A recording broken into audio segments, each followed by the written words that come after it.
Narito tayo ngayon upang matunghayan ang talaga namang nag-iinit, nagbabaga at napaka-latest na issue sa pagitan ni Ate Erica at ng kanyang pamilya. Sa pagpapatuloy nga ng ating istorya ay binabasa ni Kalingap Val Santos Matubang ang mga post at mga text tungkol kay Ate Erica na pinapadala nito sa kanyang lolo pati na rin sa kanyang tita at buong pamilya nila. Ang hinain nga din nila ay hindi naman daw karapatan at hindi daw tungkulin ni Ate Erica na tulungan daw ang kanyang mga lolo pati na rin ang pamilya. Ang sabi naman ni Lolo Miguel ay taliwas daw ito sa kanyang paniniwala sapagkat sila daw nagpalaki kay Ate Erica at sa kanyang ate, isang taon pa lamang sila. Okay, so may mga hindi magandang salita, no? Hindi ko po ini-erase para po may patunay po ako na talagang kaya po ako nag-video dahil nasasaktan din po ako sa mga sinasabi nila.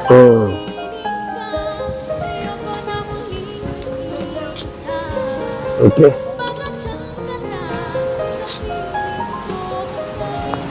Ang ano po, kailang sigaw at reklamo, hindi daw karapatan ni Erica na kaya itulungan bilang lulo.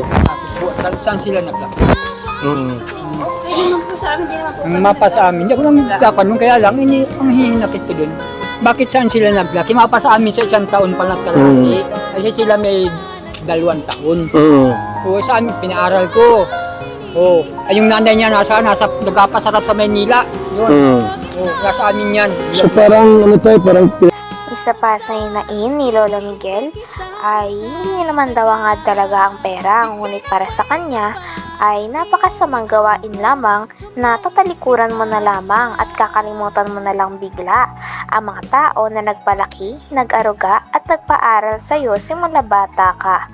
Kaya naman sabi pa ni Lolo Miguel ay hindi niya rin daw matanggap ang part na yon dahil parang naglaho na lamang daw sila Ate Erica na parang bula. Ang lola niya nga daw ay napunta daw sa ospital at talaga nag 50-50 pa ang buhay nito. Ngunit ni isang dalaw o isang anino ni Ate Erica at ng kanyang ate ay hindi daw talaga nila nakita. Talagang hindi nga daw sila tumatanaw ng utang na loob kaya naman galit na galit at nagtatampo at may hinanakit si Lola Miguel sa kanyang mga apo. Sa amin yan. so parang ano tayo, parang pinalimutan kayo nila Erica, parang pinalimutan kayo. Yun ang hihinapit. Inahinanakit mo doon. Sana man lamang tumanaw ng utang na loob. O, ay, ang inulan niya, nasa ospital, di man lang damayan. Kaya, nasa ospital, nasa kasayahan sila, nasa paliguan, kung sino-sinong kaakit. O, ay yung lula niya, nagsasalin ng dugo, nag-isa-isang. Hindi ba kayo bibigyan ng pera? Nila sila may? Ay, wala po yan. Erica? Wala po yan.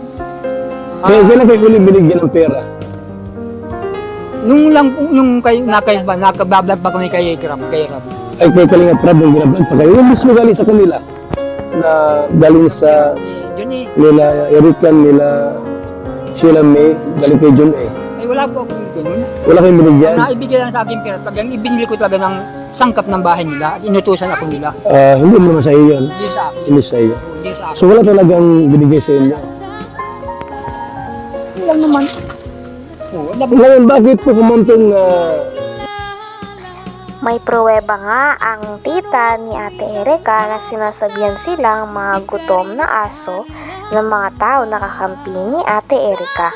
Kaya naman pinakita ng tita ni Ate Erica ang chat na ito sa kanila.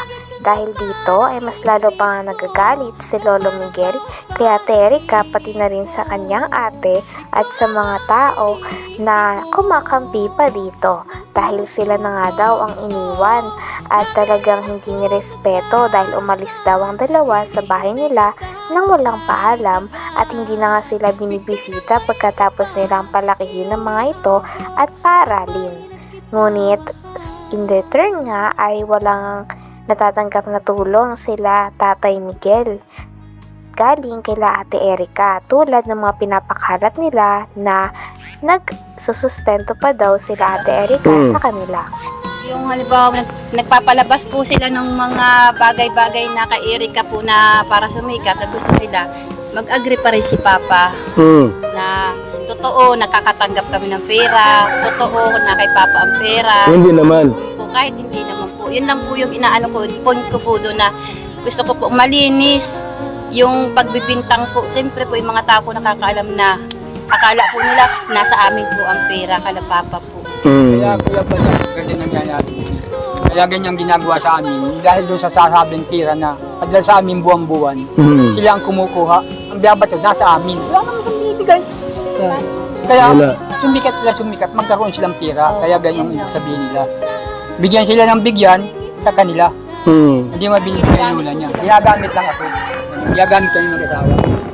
Ganyan. Si ano ang standard yun eh. Okay lang ba sa kanila? Okay lang ba sa Pinaparatangan din si Lolo Miguel na siya daw ang kumukuha ng pera dahil siya daw ang inuutusan o pinapakausapan na bumili ng mga gamit sa loob ng bahay na pinagawa ni Sir Jun A para kay Ate Erika at sa kanyang pamilya.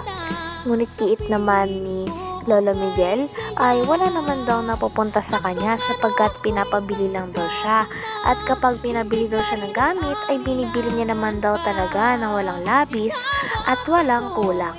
Talagang ang source ng pera ay nanggagaling kay Sheila May na ate ni Ate Erika, dahil sa kanya daw nagpapadala at siya ang kumakausap kay Sir Jun A. Sabi pa nga ni Kalingap Val Santos Matubang ay may tuturing talaga na parang buhay prinsesa si Sheila May dahil may mga taga-utos ito. standard yun eh. Okay lang ba sa kanila? Okay lang ba sa kanya na kahit tumulong siya kay Erika, kina Sheila May, tapos kayo, ano problema? Okay lang kay Jun A yun? Anong wala sa kanya? At nag-uurosap naman po sila. Kwarto ko, naalis sila, napunta doon sa bomba. Kasi nag-uusap matagal. Di ba? Nakikialam. Akala ko kung ano lang ang pinag-uusapan nila Sa telepono. sa cellphone. Buti may signal dito. Meron kami May wifi dito. So wala pa itong bahay, dito sila nag-i-stay, nakatira. nag-kiss ko, hindi sila Sino naglagay ng wifi sa inyo? Ikaw nagpa-wifi ka? Okay, so ngayon, paano itong si Torres nakapasok sa pintong ito? Si Amy Torres pang ano ko po dyan, bago nagbablog po si Kalingap, bago po lumalakas ang Erika, kausap na po yun ni Sheila May, wala pa po dyan eh. Sino? Grabe na nga talaga ang mga paninirang nangyayari at ang kaganapan sa hidwaan na nagaganap sa pagitan ni Ate Erika at ng kanyang ate laban sa kanilang pamilya na nagpalaki sa kanila simula bata pa lamang sila. Grabe at napaka-intense na mga nangyayari dahil salit-salita na nga sila ng mga masasamang salita at mga sumbatan. Kaya sino nga ba ang tama talaga at sino ang mali sa away na ito? Narito din si Kalingap Val Santos Matubang upang i-resolve ang away na ito. Yan na po ang kaututan Yan Torres, okay. Kausap ni Sheila May yun. Sheila May po, araw-araw po yun. Kung Bakit- ano bakit po daw? mga balita na pag binablog po si Erika, sinasabi po doon kay Amy. Okay. Ini Torres. So, ngayon, anong nangyari ay parang winakwak nila, itong si Erika at Sheila May ni Ini Tunyakaw Torres. Ito niya ako. Tunyakaw Torres. Ano tayo ang pinaka-mensahe mo talaga tayo yung pinaka-ano po problema talaga tayo, yung hinanakit mo kung bakit humantong sa ganitong awayan. Hanggang dito na lamang muna ang ating napakainit, nagtitrending at talaga namang mas nakakaintriga na issue ni Ate Erika. Maraming salamat sa inyong panonood. Hanggang sa muli. Bye!